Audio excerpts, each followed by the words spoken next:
Hi everyone, I'm Dr. Devanshi. I'm currently a DNB resident. I'm third year in pediatrics. So again a video about NEET PG, and today the video is more about the execution part. That means actually attempting the NEET PG exam.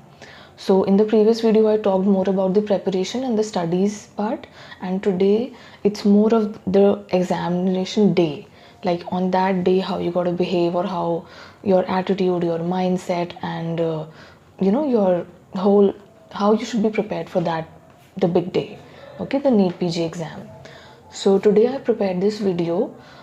My aim is that I want to tell you the difference in the attitude and difference in the decisions you make or whatever you go through during the process of the preparation. Usme doing like an option A and doing option B. So what is a better step? That I'm going to tell you.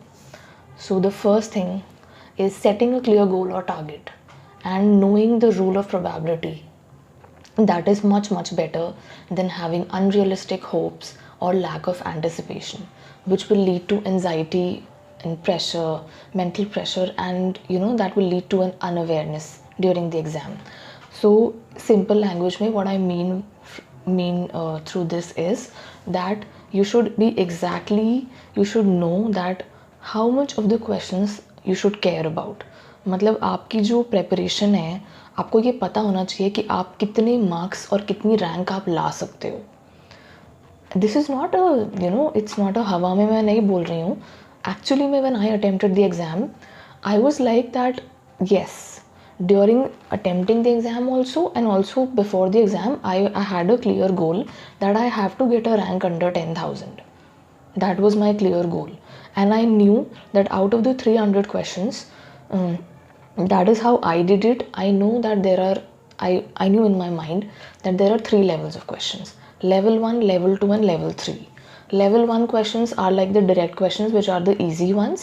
Level 2 are the applied ones, where you have to apply a concept और थोड़ा बहुत घुमा फिरा के वो लोग देते हैं.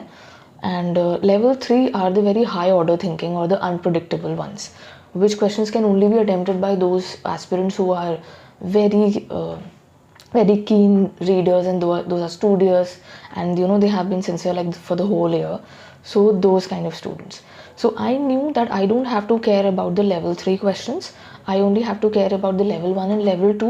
And even in the level 2, 75% is like cool with me. I have to come under the 10,000. So since I had this clear goal in my mind, during the examination, I did not lose my confidence because I knew how much I need to perform. I had a realistic expectation, and also I was not so affected by the outcome. I was a little detached. I was more towards the performance part and not like thinking about the result or what I'm going to do or what I am like as a person. I was only a performer at that point of time. So this was the first point: setting a clear goal of marks and rank that you are aiming for in the exam. Second is choosing the most authentic, concise notes. So I was a student of DAMS. For me, of course, I can never deny this fact that DAMS is the best. Seriously, it's the best. I will always and always be like from my heart, I'm a Damsonian. Always like that. Because a person like me, I studied so less and still I was able to get that rank. I can only and only credit that thing 60% to DAMS. तो मैंने dams के जो classroom, मेरे जो notes थे जो मैंने internship में बनाए थे, रेगुलर क्लासरूम के नोट्स थे, those basic notes, only and only those notes were the source that I referred to, because since it was a smaller like portion of information, मतलब एक छोटा सोर्स था, मैंने एक बुक नहीं उठाई थी बिकॉज मुझे पता था कि वो मैं रिवाइज़ नहीं कर पाऊँगी और इतना मैं गेन भी नहीं कर पाऊँगी बिकॉज मेरे पास सिर्फ 20-25 डेज़ का टाइम था प्रेपरेशन के लिए. So I chose only those classroom notes जो मेरे डैम्स के थे, और एनी सॉर्ट ऑफ लाइक आपके जो कोचिंग के नोट्स होते हैं, more than the multiple sources. So I want to say that एक सिंगल सोर्स को चूज़ करो. Third point is that the better approach is single source 3 revisions more than many sources single revision. बहुत सारी चीज़ों को पढ़ के एक ही बार पढ़ के जाने से मच बेटर है कि एक ही चीज़ को बार बार पढ़ के जाओ. Okay, then in the last crucial जो आपका टाइम होता है 1 मंथ का, 1 मंथ के टाइम में क्वेश्चन बैंक सॉल्व करने से मच हाई यील्डिंग होता है नोट्स को रिवाइज करना, बिकॉज क्वेश्चंस रिपीट नहीं होते हैं guys. Let's be very very clear. और इसका एक एग्जांपल मैं आपको देना चाहती हूँ that I have just recently I have attempted my DNB final theory examination. जो DNB का मेरा फर्स्ट अटैम्प्ट है थ्योरी का. तो उसमें बेसिकली क्या था, शायद मेरी approach was more towards like the questions, like the previously asked questions. But the thing is, whenever you attempt a paper, there will be something which will be out of the box, which will be beyond your imagination, which will be beyond your anticipation. So keep that in your mindset कि जो पूरा exam आएगा उसमें कुछ portion 10 to 20% of portion will be beyond your anticipation. और उसमें basically you have to read those questions. You know it's fine, you don't know that is also perfectly fine. मतलब उसको वो एक्टोपिक क्वेश्चंस देख के या वो आउट ऑफ एंटिसिपेशन क्वेश्चंस देख के आपको घबराना नहीं है कि अपना कॉन्फिडेंस लूज़ नहीं करना है, because exam is on going. अगर आप डर जाओगे तो जो आता है वो भी गलत हो जाएगा, right. So this is a rule that कुछ क्वेश्चंस एक्टोपिक ही आएंगे, उनको जस्ट आपको फ्लो में आपको अटेम्प्ट करना है, दैट्स इट, राइट. और and that's what I mean is कि नोट्स रिवाइज ज़्यादा करो, बिकॉज अगर आप नोट्स रिवाइज पे ज़्यादा ध्यान दोगे ना तो आपके मन में एक प्री कंसीव्ड एक वो नहीं होगा कि यार ये ही आएगा एग्ज़ाम में, राइट. तो अगर कुछ और आ जाएगा तो आप डरोगे नहीं. So in the last 1 month, always remember, notes revision is more high yielding rather than question bank solving.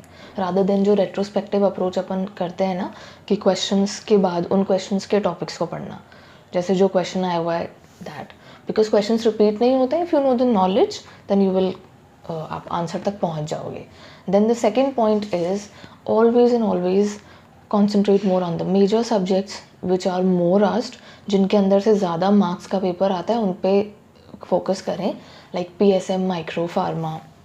ये थोड़े से ईजी टू स्कोर सब्जेक्ट्स हैं और आते भी हैं. So basically what I want to say is that during the preparation you can't have that bias कि मुझे फॉर एग्जांपल फॉरेंसिक पसंद है तो मैं फॉरेंसिक ही पढ़ूंगी.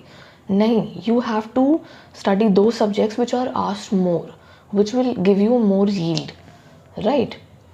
फॉर एग्जाम्पल फॉरेंसिक हमारे टाइम पे इतना अनप्रडिक्टेबल आता था. एक तो उसमें से 5 क्वेश्चन ही आते थे और दूसरा 2 क्वेश्चंस इतने इजी होते थे कि उसके लिए पढ़ के जाने की ज़रूरत नहीं होती थी, और 3 क्वेश्चंस इतने डिफ़िकल्ट होते थे कि पढ़ के भी चले जाओगे तो भी नहीं आएंगे.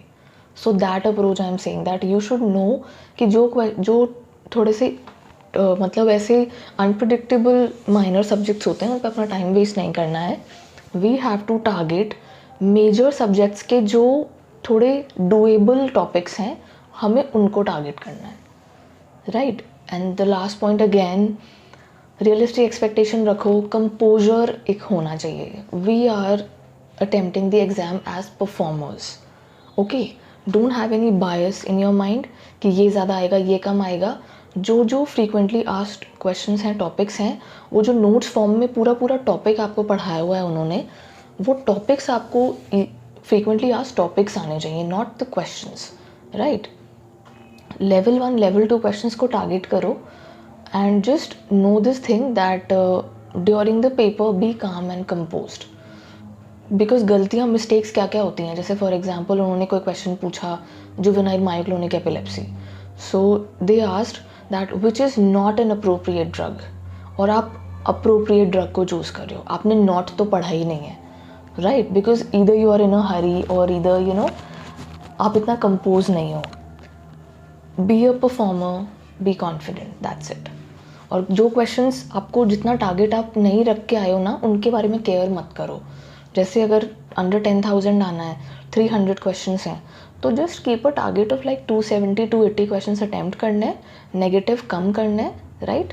और घबराने से जो आपका टाइम वेस्ट हो रहा है ना, जो नहीं आ रहा, just leave it. Read it at once with focus. नहीं समझ आ रहा, लीव इट.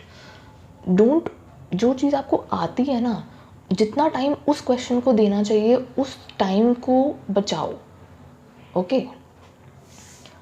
और लेवल 2 क्वेश्चन पे ज़्यादा फोकस करना है, मेजर सब्जेक्ट्स पे ज़्यादा फोकस करना है, and this is what I think, that's what I want to say, that retrospective mindset होना चाहिए। रेट्रोस्पेक्टिव का मतलब मेरा ये नहीं कि क्वेश्चन से retrospective, I mean that first you have to think about what exam you are going to attempt, and as per that examination, as per the pattern of that examination, that is how you should plan your preparation, okay.